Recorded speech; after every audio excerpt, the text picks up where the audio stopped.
Well, look, I think lots of people were really concerned because a year ago we had the whistleblowing into the culture, toxic culture and harassment at UHB. And whilst there has been lots of changes in terms of the governance, a new chair, there was lots of recommendations from that review. Now, I appreciate that will take time to change the culture and implement some of those recommendations.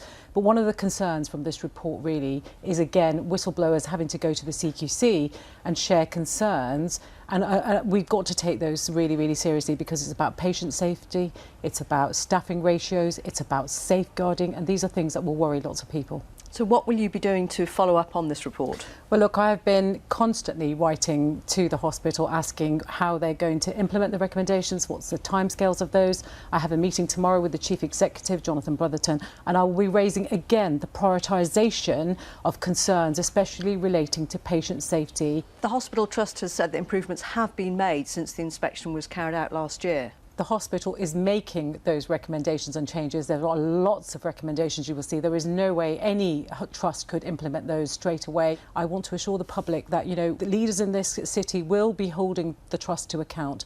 Most of the staff, as you know in the report, go above and beyond for patients and their families. The care is there. We saw how much our NHS staff to do, but there is still a lot more that needs to be done, and we've got to make sure we hold them to account. If Labour were to come to power, what would you do about some of these problems within the NHS that go beyond Birmingham hospitals? You're absolutely right. I mean, the crisis in the NHS is national. And, one of the issues is we're seeing so many people turning up to A&E because they obviously can't get a GP appointment. One of the things that the report highlights is that ambulances turning up to hospital to transfer a patient was taking 4.5 hours. So we know there's a workforce crisis. The government just hasn't done enough. But what changes would Labour implement?